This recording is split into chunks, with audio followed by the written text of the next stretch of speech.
Bonjour, je suis ravi de vous retrouver, très heureux de pouvoir m'exprimer librement et publiquement dans cette première vidéo d'une longue série de commentaires. Je suis Laurent Montet, docteur en criminologie en Suisse, criminologue, formateur dûment en activité de 1997 à 2019 en France ou à l'étranger. Bien connu des médias pour avoir commenté de nombreuses affaires criminelles, mais également de la justice, pour avoir expertisé en son nom, de divers établissements, pour avoir enseigné en leur sein, d'étudiants, pour avoir partagé de multiples savoir-faire, et d'autorités, pour avoir renseigné en leurs intérêts. Toutefois, aujourd'hui, c'est l'homme avant tout, le père et le citoyen dans toute sa dimension chrétienne, sociale, universaliste, progressiste, mais également républicaine et démocrate qui tient fermement à répondre au sort que lui a réservé la justice française.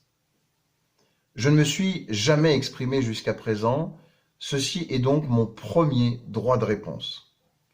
Avec le souci permanent de manifester la vérité, sans aucune colère ni revanche de ma part. C'est pourquoi mon témoignage doit être compris comme totalement individuel et indépendant. Ce qui va suivre est aussi une introduction à ma première autobiographie. Une vie incroyable, mais malheureusement bien réelle, au carrefour d'une passion existentielle pour la criminologie et les cercles de pouvoir, dont certains dévoiements présidentiels m'ont touché de près. C'est également la démonstration, point par point, d'une erreur judiciaire vécue de l'intérieur. C'est enfin une repentance sur ma part de responsabilité à l'échelle d'une vie, et le témoignage privilégié sur des affaires sourcées par de nombreuses expériences ou relations durant ma carrière. Elle n'est ni une tentative désespérée ou trompeuse de réhabilitation artificielle, ni une rationalisation psychologique a posteriori pour refaire l'histoire à bon compte. Je témoigne de ce que j'ai vécu, à charge ou à décharge, et que je n'ai jamais raconté. C'est une rétrospective factuelle, ressentie et explicitée que Dieu a mis dans mon cœur et qui guide aujourd'hui mes pas auprès de tous. Celle que je dois aux hommes dans une démocratie que j'estime en danger, et aux victimes qui en ont été tenues à l'écart dans mon affaire. Celle qui alertera et qui l'emportera un jour, j'en suis convaincu, parce qu'elle se fonde sur la réalité des faits vécus et éprouvés, objectivés et recoupés. Bénéficiant toutefois d'une mémoire édétique, c'est-à-dire photographique ou absolue, capable de se souvenir d'une grande quantité d'images, de sons ou d'objets dans leurs moindres détails, je confesse avoir eu le plus grand mal à synthétiser mon histoire pour ne pas être imbuvable. N'y étant pas vraiment parvenu, veuillez m'excuser pour la longueur. Ceci s'apparente, il est vrai, à une confession intime, et pourtant il ne s'agit que d'une simple prémisse à mes mémoires à venir. C'est pourquoi il m'a semblé plus pratique, dans un premier temps, d'enregistrer séparément en vidéo chaque chapitre développé, en laissant soin à chacun de se reporter au texte pour une vue d'ensemble. L'essentiel est de tout voir ou de tout lire, en respectant strictement la chronologie qui fait sens. Il s'agit, en tout cas, de la même quête absolue de vérité, circonstanciée et globale, que j'ai tenue comme reine d'épreuve durant toute ma carrière, mais qui a été progressivement occultée ou dévoyée par ceux qui avaient intérêt à l'étouffer, jusqu'à tenter de détruire ma vie. Pourquoi avoir voulu détruire ma vie ?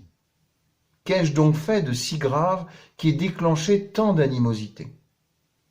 Que peut-on véritablement me reprocher, ou pas ? Au fond, qui est Laurent Montet, le criminologue ?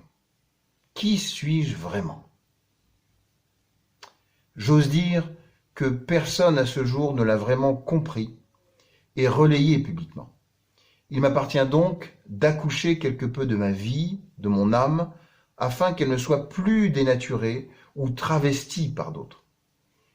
J'en ai absolument besoin pour ma part, afin de me reconstruire et poursuivre mon chemin, fondé sur le roc de la vérité et non le sable mouvant de la diffamation ou d'intérêts malsains qui doivent être dénoncés. Ainsi, je veux faire œuvre de repentance publique pour ce que j'ai véritablement fait. Je veux révéler les contre-vérités qui ont entravé la marche normale de mon projet de vie et qui ont impacté toutes les parties en présence. Je veux enfin contribuer à une résilience totale pour moi et pour ceux qui m'ont suivi, afin de poursuivre pleinement, pour ma part, mon identité profonde, celle qui va jusqu'au bout de mes rêves, jusqu'au bout en tout cas de l'appel auquel je ne peux résister. Mais il y a ici bien pire à révéler aujourd'hui. Des graves atteintes à la démocratie et à l'état de droit qui dépassent de loin ma petite personne, au travers de mon affaire, mais également de l'affaire Air Cocaïne, l'affaire Sarkozy-Kadhafi, l'affaire Benalla et l'affaire Carlos Ghosn. Je viens vous suggérer vivement d'approfondir le fil conducteur de collusion supposée avec les mêmes bandes opportunistes au cœur du pouvoir depuis des décennies. La bande à Bauer, la bande à Hofer, la bande à Naudin, mais également la bande à Sarkozy, la bande à Macron, et bientôt la bande à Zemmour. Loin de tout complotisme ou radicalisme, de toute idéologie ou parti pris, je veux que le peuple français sache pour qui il votera vraiment lors des élections présidentielles de 2022.